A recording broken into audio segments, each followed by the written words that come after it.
Complete detail syllabus हम देखेंगे। Paper 1 और पेपर 2 दोनों के लिए क्या सिलेबस रहता है और आप उसे कहाँ से अप्रोच करके कंप्लीटली कर सकते हैं, ठीक है। तो चलिए सबसे पहले ये नोटिफिकेशन जो है कंप्लीट हमने डाउनलोड किया सीटेट की वेबसाइट से। इसका मैं जो लिंक है आपको डिस्क्रिप्शन में दे दूँगी कि कहाँ से आप इसे डाउनलोड कर सकते हैं। कंप्लीट पीडीएफ भी आपको वहाँ पे मिल जाएगी। तो यहाँ पे कंप्लीट प्रोसीजर गिवन है कि सीटेट का पेपर आपको कैसे क्या फिल करना है, क्या क्राइटेरिया रहता है, क्या एलिजिबिलिटी क्राइटेरिया है और कितने मार्क्स में आप इसे पास कर सकते हैं, कैसे एडमिट कार्ड मिलेंगे, क्या शिफ्ट रहेगी पेपर की। तो कंप्लीट डिटेल आपको इसमें मिल जाएगी। आपको कहीं और से कुछ देखने की ज़रूरत बिल्कुल भी नहीं है, ठीक है। तो ये कुछ पेपर का पैटर्न रहता है हमारा, ठीक है। ये हमारा पेपर 1 के लिए है, ठीक है। This is for paper 1। यहाँ पे जो हमारा गिवन है child development and pedagogy language 1, language 2 जो कि हमारी कंपलसरी लैंग्वेज है, ठीक है।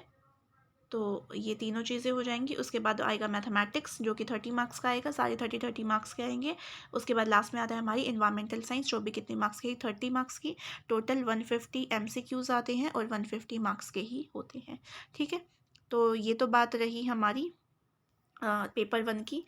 उसके बाद हम देखते हैं हमारा ये सारा उसका डिस्क्रिप्शन हो जाएगा। पेपर 2 की अगर हम बात करें तो ये होता है for class 6 to 8 elementary stage हम इसे कहते हैं, ठीक है। तो इसमें जो सिलेबस रहता है दैट इज़ वही जो चाइल्ड डेवलपमेंट एंड पेडागोजी होती है, लैंग्वेज 1 और लैंग्वेज 2 ये तो क्या होते हैं, कंपलसरी होते हैं। इसके अलावा जो फोर्थ होता है that is your mathematics and science. ये किसके लिए होता है, जो मैथमेटिक्स या साइंस के टीचर बनना चाहते हैं तो उनके लिए मैथमेटिक्स प्लस साइंस दोनों चीज़ें आती हैं, ठीक है। या फिर अगर कोई सोशल स्टडीज़ या सोशल साइंस का है तो फिर उसके लिए अलग सब्जेक्ट कॉम्बिनेशन होता है।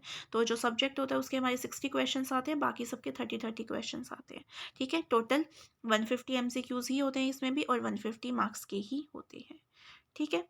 तो इसके बाद हम आगे बात करते हैं, इसकी डिटेल सिलेबस को देखेंगे हम, ठीक है। नीचे अगर हम देखेंगे तो हमारे पास ये कुछ नोटिस हैं जो आप पढ़ लेना। उसके बाद हम देखते हैं ये structure and content of the syllabus paper 1 और पेपर 2 के लिए क्या रहता है। तो अगर हम बात करते हैं पेपर 1 की जो कि है for class 1 to 5 primary stage भी हम इसे बोलते हैं। इसके लिए क्या रहता है, पहला होता है हमारे चाइल्ड डेवलपमेंट। चाइल्ड डेवलपमेंट के कितने आते हैं हमारे पास, 15 क्वेश्चन आते हैं total. Child development and pedagogy के हमारे 30 क्वेश्चंस होते हैं, लेकिन जो चाइल्ड डेवलपमेंट होता है जिसमें हमारी सारी जो पियाजे कॉलबर्ग वाइगॉट्स की जो भी हमारी चाइल्ड सेंटर प्रोग्रेसिव एजुकेशन जो भी चीज़ें टॉपिक होते हैं ये सारे टॉपिक इसमें प्रेजेंट होते हैं। इनमें से आएंगे आपके 15 क्वेश्चन, ठीक है। उसके बाद बी हमारा आता है चाइल्ड डेवलपमेंट एंड पेडागोजी में ही क्या होता है, बी जो पार्ट है उसमें आता है हमारा inclusive education and understanding childrens with special need. जो भी डिसेबिलिटी वाले चिल्ड्रंस होते हैं उनके लिए जो क्वेश्चंस आएंगे रिलेटेड टू देम, तो इम्पेयरमेंट वाले तो वो उनके आएंगे 5 क्वेश्चन इंक्लूसिव एजुकेशन के, इंक्लूसिव स्कूल जो हम बनाते हैं, ठीक है। उसके बाद जो सी पार्ट आता है हमारा, ये बी हो गया हमारा, ठीक है। इंक्लूसिव एजुकेशन वाला 5 एम्स क्वेश्चन आ गए इसके। उसके बाद आता है हमारा C portion that is learning and pedagogy. Pedagogy के हमारे पास आएंगे 10 क्वेश्चन। तो टोटल हमारे क्या हो गए 15 + 5 + 10, टोटल कितने हो गए हमारे 30 क्वेश्चंस हो गए। जो लर्निंग पेडागोजी है इसमें जो हमारे लर्निंग के क्वेश्चंस है कॉग्निशन, इमोशन, मोटिवेशन, ये सारे क्वेश्चंस हमारे सी पार्ट के आएंगे, ठीक है। तो टोटल चाइल्ड डेवलपमेंट पेडागोजी हो गई हमारी, ठीक है। उसके बाद जो हमारा पोर्शन आता है लैंग्वेज 1। लैंग्वेज 1 जो होती है उसके कितने क्वेश्चंस आते हैं, 30 क्वेश्चंस आते हैं लैंग्वेज 1 के। आप अपने हिसाब से ले सकते हैं, जैसे पहली हिंदी ले ली आपने, दूसरी इंग्लिश ले ली, तो लैंग्वेज 1 लैंग्वेज 2 आपने फॉर्म फिल करते वक्त फिल की होंगी लैंग्वेज 1 लैंग्वेज 2। तो हर लैंग्वेज के कितने आते हैं, 30 क्वेश्चन आते हैं। 30 क्वेश्चन में जो 15 क्वेश्चन आते हैं वो किसके आएंगे, कॉम्प्रीहेंशन के आएंगे, ठीक है। और जो बाकी के 15 क्वेश्चंस होते हैं वो पेडागोजी के क्वेश्चन आते हैं। पेडागोजी होती है मतलब आप कैसे टीच करोगे, अगर आपको इंग्लिश पढ़ाना है तो आप उसे कैसे पढ़ाओगे, दैट इज़ पेडागोजी, ठीक है। तो 15 क्वेश्चन कॉम्प्रीहेंशन के हो गए, 15 क्वेश्चन किसके हो गए, पेडागोजी के हो गए, ठीक है। उसके बाद सिमिलरली हम लैंग्वेज 2 के लिए देखेंगे। लैंग्वेज 2 के लिए हमारे पास सेम 30 क्वेश्चन होंगे टोटल। 15 क्वेश्चन किसके होंगे, कॉम्प्रीहेंशन के होंगे, ठीक है। और 15 क्वेश्चन किसके होंगे, पेडागोजी और लैंग्वेज डेवलपमेंट के होंगे, ठीक है। सेम वही प्रोसीजर है और पेडागोजी का सिलेबस आपको डिटेल में गिवन है यहाँ पे आपको क्या क्या पढ़ना है, ठीक है। उसके बाद नेक्स्ट हम देखते हैं मैथमेटिक्स। जो मैथमेटिक्स होता है, जो पेपर 1 होता है, उसमें मैथमेटिक्स कंपलसरी होता है, 30 क्वेश्चंस आते हैं उसके। उसमें सेम 15 क्वेश्चन किससे आएंगे, कंटेंट से आएंगे। कंटेंट में आपका होगा geometry, shapes and spatial understanding. उसके बाद आएगा solid around us, number, addition, subtraction, division, weight, time, volume, data handling. ये सारे जो टॉपिक्स रहेंगे 15 मार्क्स का आएगा, 15 क्वेश्चन आएंगे। उसके बाद पेडागोजिकल इश्यूज आते हैं 15 क्वेश्चन के। तो इसमें पेडागोजी ज़्यादा आती है सी टेट में। तो सिमिलरली मैथमेटिक्स में भी 15 आपके क्या रहेंगे, थ्योरी के क्वेश्चन रहेंगे, प्लस 15 किसके रहेंगे, पेडागोजी के। इक्वल इक्वल पार्टीशन होता है, ठीक है। उसके बाद हम देखते हैं ईवीएस। ईवीएस जो होगी उसमें आपको जो रेफ़र करना होगा वो 3 to 5 की जो एनसीईआरटी है, 3rd to 5th क्लास की जो एनसीईआरटी है, वो आप रेफ़र कर सकते हैं ईवीएस को प्रिपेयर करने के लिए। इसमें भी क्या होगा, 15 क्वेश्चन किसके आएंगे, हमारे कंटेंट के आएंगे। तो ये जो जितना भी कंटेंट गिवन है आपको एनसीईआरटी में मिल जाएगा, ठीक है। और बाकी के जो 15 क्वेश्चन होंगे वो हमारे पेडागोजी के आएंगे, ठीक है। उसके बाद देखो नेक्स्ट हम देखते हैं,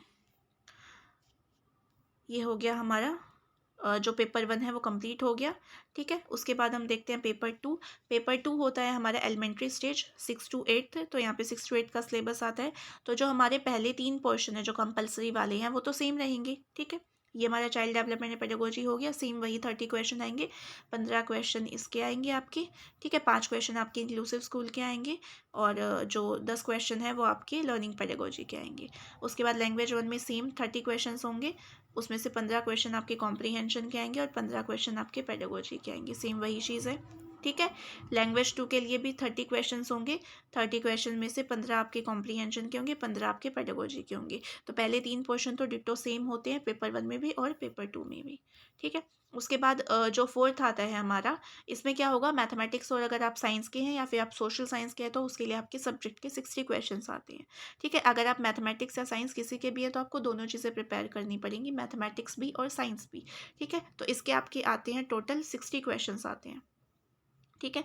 उसमें से क्या होगा, आपके 30 मैथमेटिक्स के होंगे, प्लस 30 आपके साइंस के होंगे। उस 30 में से भी क्या होगा, 20 + 10 का रेशियो होता है, मतलब 20 क्वेश्चंस आपके थ्योरी के आते हैं और 10 आपके पेडागोजी के आते हैं। तो ये आपका मैथ्स का हो गया। सिमिलरली साइंस में भी क्या होगा, 20 क्वेश्चंस आपके साइंस के आएंगे, प्लस 10 क्वेश्चंस आपके पेडागोजी के आएंगे, ठीक है। तो टोटल अगर हम बात करें तो 40 क्वेश्चन आपके थ्योरी के आते हैं और 20 क्वेश्चन आपके पेडागोजी के आते हैं, ठीक है। तो इस तरह से होता है मैथमेटिक्स और साइंस के लिए। और अगर आप इसके कंटेंट की बात करें तो नंबर सिस्टम, अलजेब्रा, ज्योमेट्री, तो ये तो हो गए आपके कंटेंट जो मैथमेटिक्स में आएगा। उसके बाद इसकी पेडागोजी आएगी। सिमिलरली अगर आपको साइंस के लिए रेफ़र करना है तो इसके लिए आएगा food, material, moving things around ideas, how things work. तो ये जितने भी क्वेश्चन है ये आपके आएंगे फ्रॉम 6 क्लास से लेके आपको 10th क्लास तक की क्या करनी पड़ेंगी, एनसीईआरटी करनी पड़ेंगी। और ये मेंशन भी किया गया है कि आपका एनसीईआरटी से सारा सब्जेक्ट क्लियर हो जाता है, ठीक है। ये जो है ये सोशल साइंस का आ गया, अगर किसी को सोशल साइंस का करना है तो, ठीक है। जिसको साइंस का करना है वो साइंस का सिलेबस देख लें, ठीक है। उसके बाद पेडागोजिकल इश्यूज आ जाते हैं, तो वही 20 + 10 का रेशियो हो जाएगा। और ये यहाँ पे मेंशन भी किया गया, आप देख सकते हैं, for detailed syllabus of class 1 to 8 please refer NCERT syllabus. तो अगर आपको सिलेबस करना है, जो सब्जेक्ट मैटर करना है, तो उसके लिए आपको 1 to 8 की एनसीईआरटी देखनी पड़ेगी। एनसीईआरटी से आपका मोस्ट प्रोबेबली सारा सिलेबस हो जाता है। तो 6 to 8 की तो मेन होती हैं जो आपको करनी है, और अगर आप कर पाएँ तो 9 10th की भी कर लें, आपका बेटर क्लियरिटी आ जाएगी कंसेप्ट्स में, ठीक है। तो 6 to 8 की तो बिल्कुल कंपल्सरी आपको करनी ही करनी है। तो ये तो है आपका सिलेबस। सी टेट का पेपर 1 और पेपर 2 के लिए कंप्लीट डिटेल्ड सिलेबस हो गया आपका। तो आप, मैं इसकी पीडीएफ का जो लिंक है वो डिस्क्रिप्शन बॉक्स में दे दूँगी, आप डाउनलोड करके अच्छे से देख सकते हैं, ठीक है। और अगर आपको इससे रिलेटेड कुछ और जानकारी चाहिए तो आप मुझे कमेंट करके बता दें, ठीक है। Thank you and happy learning.